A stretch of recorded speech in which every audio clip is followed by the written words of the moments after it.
Bismillahirrahmanirrahim. Assalamualaikum warahmatullahi wabarakatuh. Segala puji bagi Allah Subhanahu wa ta'ala yang telah memberikan kita banyak nikmat dan karunia, mulai dari nikmat sehat, nikmat lapang, hingga nikmat yang nilainya tiada tara berupa iman dan Islam.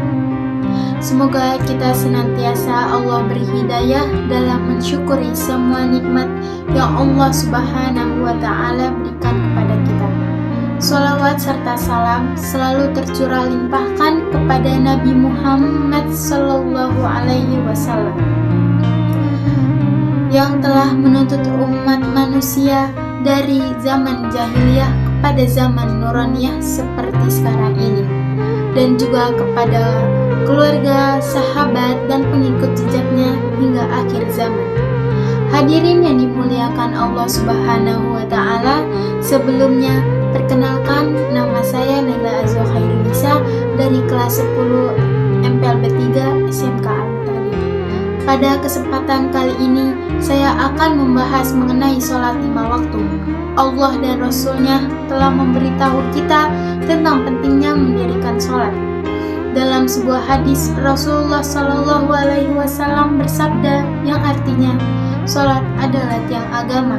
Artinya, sholat bagaikan sebuah tiang dalam bangunan bernama agama Islam. Apabila tiang itu rapuh atau roboh, maka bisa dipastikan bangunannya juga ikut roboh karena kehilangan penyangga. Di dalam Al-Quran pun telah berfirman yang artinya, dan dirikanlah sholat dan tunaikanlah zakat dan rukulah bersama orang yang rukuk. Jelas kita baca dalam ayat di atas bahwa Allah menggunakan kata perintah, yang mana kata perintah dalam Al-Quran mempunyai makna yang wajib dilakukan. Sholat di sisi lain juga mempunyai banyak keutamaan-keutamaan yang sangat besar. Dalam salah satu riwayat hadis, Rasulullah Shallallahu Alaihi Wasallam bersabda, seandainya mereka tahu pahala sholat subuh dan asar, niscaya mereka akan mendatanginya meskipun dengan merangkak. Potongan hadis riwayat Imam Bukhari di atas memberi kejelasan akan keutamaan sholat. Dalam sholat subuh saja terdapat banyak keutamaan yang bisa saja raih, salah satunya mendapatkan persaksian dari malaikat subuh. Begitu juga dalam sholat wajib yang lain, Allah Subhanahu wa ta'ala menawarkan kepada hambanya pahala yang banyak. Sholat dalam aplikasinya tidak hanya menjadi sekadar kewajiban yang harus diutamakan, tapi lebih dari itu. Sholat merupakan bukti iman seseorang terhadap Allah Subhanahu wa ta'ala. Namun sayangnya kini banyak manusia-manusia dengan sengaja meninggalkan sholat tanpa adanya rasa penyesalan. Allah Subhanahu wa ta'ala pun berfirman dalam surat Al-Ma'un tentang orang-orang yang lalai terhadap sholatnya.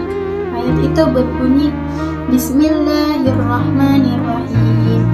Fawailul lil musallin alladzina hum an sholatihim sahun. Artinya, maka celakalah orang yang sholat, yaitu orang-orang yang lalai terhadap sholatnya. Kalimat celaka ini biasanya Allah Sallallahu Alaihi Wasallam gunakan untuk mensifati orang kafir dan munafik. Berarti dengan kata lain, orang yang lalai terhadap sholatnya bisa disejajarkan dengan orang kafir dan munafik. Hadirin yang dirahmati Allah Subhanahu wa ta'ala, sebagaimana yang Rasulullah Shallallahu Alaihi Wasallam sampaikan dalam hadisnya tentang keutamaan sholat, maka kita sebagai umatnya hendaknya melakukan sholat wajib 5 waktu. Ini dengan hati yang lapang, penuh kesyukuran, keikhlasan, dan keistiqomahan, hingga kita bisa terhindar dari golongan orang-orang yang lalai dari sholatnya.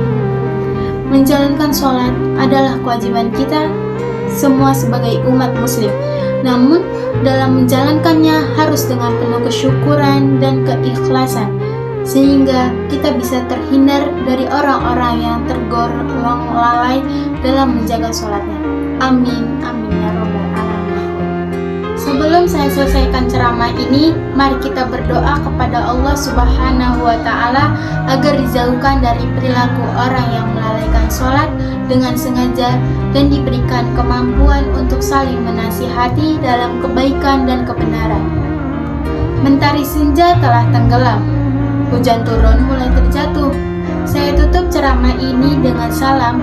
Wabillahi taufik wal hidayah. Wassalamualaikum warahmatullahi wabarakatuh.